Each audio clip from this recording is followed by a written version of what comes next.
Hello दोस्तों, हम सफ़र क्या चीज़ है बुढ़ापे में समझ में आएगा। कहानी एक बार जरूर पढ़ना, पूरी बुढ़ी माँ की दिल को छूने वाली कहानी है। मुझे अगले संडे को किट्टी पार्टी में जाना है। सुदेश, तुम तो जानते हो मेरी फ्रेंड्स किट्टी में कितनी सज और संवर कर आती हैं, और मैंने तो अभी तक शॉपिंग भी नहीं की है। रागिनी आईने के सामने खड़ी होकर साड़ी के पल्लू अपने कंधे पर सलीके से जमाते हुए बोली, सुदेश, इस बार मैं किट्टी शॉपिंग के लिए बहुत लेट हो गई हूँ, और किट्टी के बाद मुझे कच्ची बस्ती के बच्चों के पास भी जाना है। वहाँ मैं कुछ न्यूज़पेपर वालों को भी बुलाऊंगी, और अगले दिन के न्यूज़पेपर में मेरी फोटो के लिए अब देखो ना सुदेश, मिसेस सक्सेना ने तो वृद्धाश्रम जाकर मिठाई और कपड़े भी बांट दिए हैं, और अपनी पोस्ट कल ही फेसबुक पर भी डाल दी थी, और मिसेस शर्मा भी अनाथालय में गिफ्ट बांटती हुई अपनी फोटो इंस्टाग्राम में डाली है। हर शुभ काम मेरे दिमाग में पता नहीं लेट ही आता है। सुदेश, तुम सुन भी रहे हो मैं क्या बोल रही हूँ? सुदेश थोड़ा सा झुंझला कर बोला, हाँ यार, सुन तो रहा हूँ। मैंने तुझे कब मना किया था शॉपिंग के लिए? ड्राइवर को लेके चली जाती, और तुम भी किसी आश्रम में दे आती जो तुझे देना था, और अपनी नेकी करती हुई तस्वीरें डाल देती फेसबुक और न्यूज़पेपर में। मुझे क्यों सुना रही हो ये सारी बातें? मैंने कब तुझे मना किया है? शर्ट की बटन लगाते हुए सुदेश बोला, अब और कितनी देर लगाओगी तैयार होने में? चलो, मुझे लेट हो रही है। मुझे आज ही अपनी स्टाफ को बोनस भी बांटने जाना है। जल्दी करो, मेरे पास टाइम नहीं है।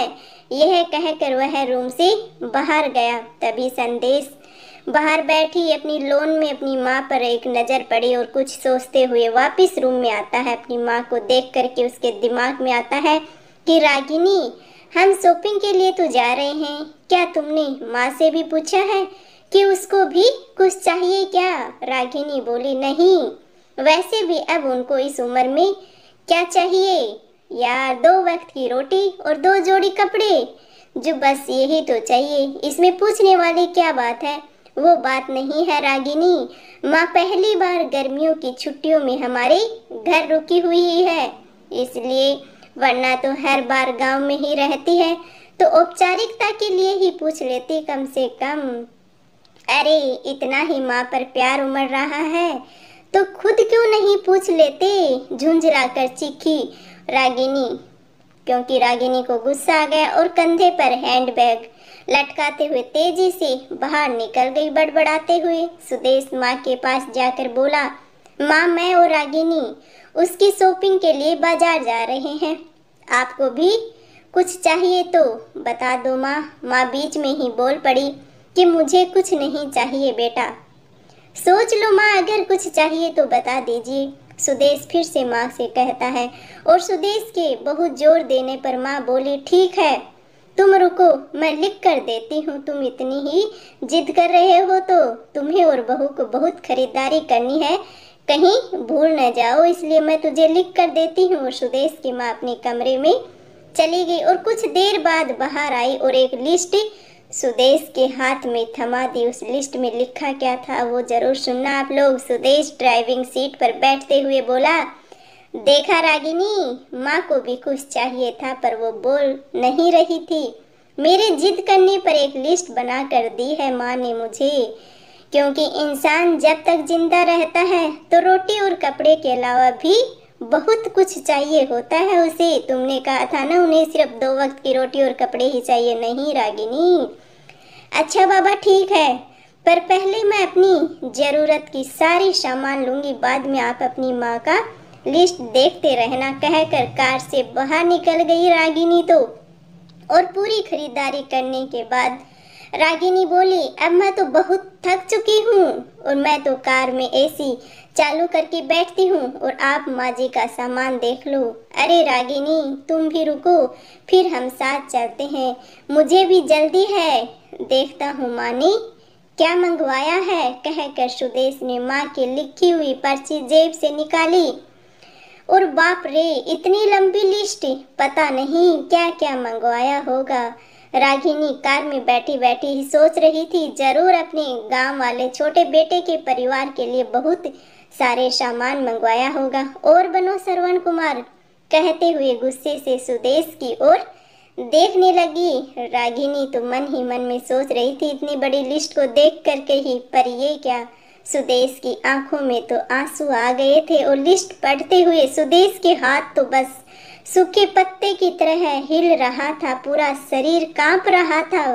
रागिनी भी बहुत घबरा गई कि क्या हुआ, ऐसा क्या मांग ली है तुम्हारी माँ ने, कहकर सुदेश की हाथ से पर्ची झपट ली। और हैरान थी रागिनी भी, इतनी बड़ी पर्ची में बस चंद शब्द ही लिखे थे और पर्ची में लिखा था, बेटा सुदेश, मुझे तुमसे किसी भी अवसर पर कुछ नहीं चाहिए, फिर भी तुम जिद कर रहे हो तो, और तुम्हारे शहर की किसी भी दुकान में अगर मिल जाए तो फुर्सत के कुछ पल मेरे लिए लेते आना, और मुझे कुछ नहीं चाहिए। ढलती सांझ हो गई है, अब मैं सुदेश, मुझे गहराते अंधियारे से डर लगने लगा है, बहुत डर लगता है पल पल मेरी तरफ बढ़ रही मौत को देखकर। जानती हूँ मौत को टाला भी नहीं जा सकता है, शाश्वत सत्य है यह है कि मौत तो निश्चित है, एक दिन सबको जाना है, पर अकेलेपन से बहुत घबराहट होती है बेटा सुदेश। इसलिए बेटा, जब तक तुम्हारे घर पर हूँ कुछ पल बैठा कर मेरे पास कुछ दिन के लिए सही बांट लिया कर, मेरे बुढ़ापे का अकेलापन अपने साथ बिन दीप जलाए ही रोशन हो जाएगी मेरी जीवन की सांझ। बेटा, तुम्हारे पास बैठने से ही मुझे और कुछ नहीं चाहिए।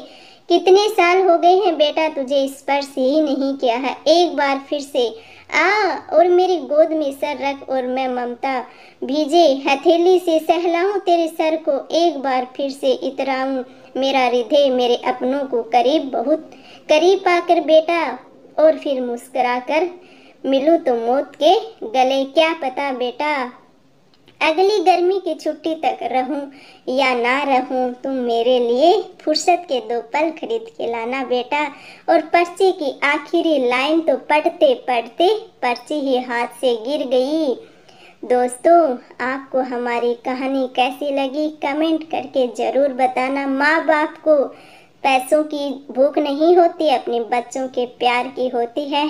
तो आप लोग भी कमेंट करके ज़रूर बताना कि हमारी कहानी कैसी लगी। हमारा उद्देश्य किसी को ठेस पहुंचाना नहीं है, सारे पात्र काल्पनिक है, नाम एक संयोग मात्र हो सकते हैं, तो कोई भी अपने ऊपर ना ले और अपना प्यार और सपोर्ट ऐसे ही बनाए रखना। हम मिलते हैं कल सुबह 8 बजे हमारी एक और नई कहानी के साथ। तब तक के लिए आप सभी भी हंसते रहो, मुस्कुराते रहो अपनी ज़िंदगी में और आगे बढ़ते रहो, यही तमन्ना है मेरी। भगवान जी से हमेशा खुश रहो आप सभी भी। धन्यवाद। राम राम जी सभी को, मिलते हैं कल। Thank you. Ram Ram ji.